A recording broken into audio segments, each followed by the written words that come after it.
Hey everyone, welcome back to another episode of Positive Profit, the YouTube show and podcast where we help you learn how to start and grow your own natural dog treat business. Hello and welcome to a special episode of Positive Profit. I'm your host, Kara Brothers, and I have to admit I am battling a pretty bad cold today, but I just couldn't miss our time together, especially since we are celebrating our 50th episode. No kidding. I can't believe it. Thank you all so much for joining me on my wacky dog treat show and for all your support. I really appreciate it. Now, I might sound funny and you're like, hey, why do you sound weird? Today, I want to talk about something that many of us dog treat entrepreneurs face, how to run your dog treat business when you're sick, because it's a thing for sure. Before we dive in, did you guys know I have a free community of bakers just like you? Many of us know just what it's like to juggle our business even when we're under the weather. We share tips and support each other, and it's a lot of fun. So come over and join us at facebook.com/groups/startadogtreatbiz. All right, let's get into it. I'm about 100% sure that I got this cold from one of my sweet little granddaughters who was basically getting over a cold herself when we went to Disneyland together last week. Or was it the week before? I don't know. I'm not sure. I feel terrible. I'm also going to try not to cough, but if I do, I'll edit it out. You guys, do you like my funny edits? I'm still working on my edits. It's a learning process to perfect it for sure. I have my daytime Theraflu at the ready, so let's go.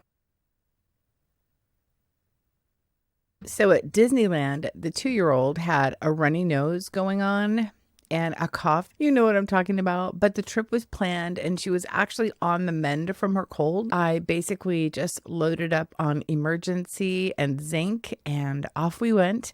And we all really had an amazing time there. It was so much fun. But I think I'm the only one who came back with an unintended souvenir. Funny. So let's talk about tips about what you can do if you get sick and you have a dog treat business to run. This is a good chance for me to tell you that I felt so terrible that I completely spaced out on posting the Quick Tip Tuesday for Tuesday, June 18th, which was yesterday. And I posted it today on Wednesday, June 19th. Hopefully you guys still got the tip and it was still relevant, but oh my gosh, it's been a lot. Let's talk about tips of what you can do. First thing is plan ahead if you can, which is not always the easiest to do. Obviously, if I planned ahead, I'd have a backup episode waiting for you and you wouldn't get to hear my raspy, hoarse, cold voice. But that being said, if I did have a backup episode, then you wouldn't get to see, hey, I'm sick and I'm still making an episode. So if you can see sickness coming, like your kids are starting to get sick, your husband is sick, maybe even just when that first sniffle starts, try to get ahead of the game. And that means things like if you can prep your ingredients, prep your packaging materials. Maybe you just stick all the labels on. Maybe you print your labels, get it as much of that done as you can. Even scheduling some social media posts in advance can make things a lot easier when you're not feeling your best. If you're like me, when I was running my dog treat business, it was so hard for me to fully admit to myself I'm getting sick, because I always wanted to be like, no, I can do it. I can do one more thing. I just got to push through it, because I didn't want to put that burden on anyone else. But my family is so loving and so kind. They're always willing to chip in, but I kept feeling like I just didn't want to admit to myself that I was getting sick. So I wouldn't do prep stuff. But I'm telling you, you should. It's a good idea. Number 2, something else you can do is simplify your menu. When you're sick, it might be tough to stick to your usual baking routine, for sure. Baking and especially decorating is something that if I had to hand off different tasks in the dog treat baking business, I did not want to hand over decorating. I did not want to hand over baking. So simplifying my baking routine would be easier because I could do it myself. And then if I did need help, then those people who would offer could focus on things that I trusted them with. Sorry, but it's true. As a dog treat business owner, you like to have creative control, and I totally get that. So focus on your best-selling items or ones that are just way easier to make in bulk. And this way you won't overwhelm yourself, but you can still keep your customers happy. Tip number 3, we talked about it just a minute ago, and that is enlist help. Don't hesitate to ask help from friends and family. Even if you need to hire temporary help, depending on what's going on with your health, trust me, having an extra pair of hands can make a world of difference when you're feeling awful. And most of the time people are like, no, I don't want to get paid. Forget it. Keep your money. I'm happy to help. Tip number 4. Let me tell you a story real quick. And this is a story that was so impactful to me. It was our first big order. It was over $3,000. The city I live in actually hired us, the city hired us to come and have 2 booths at their event. Number 1, we had a booth selling the dog treats, but number 2, they hired us to have a dog treat decorating station. So we made like 1,000 or something, maybe even more, of these huge 6-inch iced bones. They were just iced white, and we made tons of pastries for pets, icing in, I think we did blue, pink, and yellow. So we had lots of these 18-inch pastry bags of icing, tons of tips. Everything was ready to go. And it was such a big deal. We had never run 2 booths before. We had never run a dog treat decorating station either. And we had to supply everything. It was a big undertaking.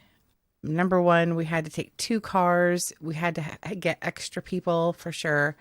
And then that morning, my back went out. Talk about not being able to see that one coming, or I couldn't plan ahead for it. I couldn't do anything but say, I can't go. It was such an important order. It was for the city, and it was for a humongous order. My family stepped in, and thank God they did. Even people that had never had anything to do with my business, they stepped in. And did it go how I would have wanted it to go? No, not everything got done that I would have liked or the way I would have liked it. But still, everyone had a great time. It was still a success. Everyone did a great job, despite me being controlling. So I had to let some of that go and realize the event was a success. But that was a time where I really needed help. The other big time was when we were going to Woofstock. It's like Woodstock, right? But this is for dogs. So it's Woofstock, and they had it at the Butte Humane Society. And it was a really big deal. Bands playing all day, a lot of food trucks, dogs everywhere. And so it was a huge thing for us. We also made tons of those 3-inch peanut butter bones that I stamped Woofstock on and then decorated them. And we had a lot of fun things for the event. And I remember starting my dog treat business thinking, man, if I could get into Woofstock, that was like the highest bar. I was so excited to get into Woofstock. And I remember applying and then having to have that waiting period while they went through all the applications, just crossing my fingers that they would select us. And they did. I was so overjoyed. We really prepped for that one. Oh my gosh, we prepped so big time. We got so many tags too. They tagged our business. Hey, the application for Woofstock is open. You got to do it. You got to be there. And so there was all this expectation from our followers to be there. So, it was really hyped up. So the day came, we took 2 vehicles. We were completely stocked. I practiced setup. I knew exactly the plan was laid out. I was able to go, but I had to come back really soon because I got basically heat stroke.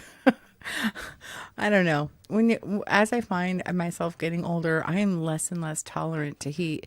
But yeah, I had to come home, and actually someone had to drive me home, taking someone else away. But luckily we had enough people at the event that could stay, that knew the ropes, and they knew how to sell and take orders and run Square and Apple Pay and all that. So the event was still a success. But talk about 2 big events that I planned for and couldn't go to. The show went on, and it will for you too. Tip number 4, communicate with your customers. Let them know that you're feeling under the weather and there might be delays in filling orders. Now, this may or may not apply to you. Most of your customers will appreciate the transparency and understanding, and a quick email or social media update can go a long way. Hi, Loki. He wants to know what his mom is doing. He probably wants to know why I'm not paying him attention. He wants to snuggle. He probably knows I'm sick. Tip number 5, take care of yourself. And I think this is the most important tip. Make sure you're getting plenty of rest, staying hydrated, and not pushing yourself too hard. Your health should always come first. If you need to slow down or take a break, it is perfectly okay. Getting sick, being under the weather, getting injured, all those things happen to us at some point or another. I hope you find these tips helpful. Running a business, you guys, when you're sick is a challenge for sure, but with a little planning and a little self-care, you can keep things running smoothly. Remember to treat yourself well, especially when you're not feeling great. Thanks for tuning in to Positive Profit and happy baking. And don't forget, even if you're sick, you deserve some TLC as well. Take care, and I'll see you in the next episode. Hopefully, I will be feeling better and sounding better as well. And also, you guys, this is our 50th episode. So there's that giant milestone. Thank you again so much for being with me along this journey. And I can't wait to follow you along on yours.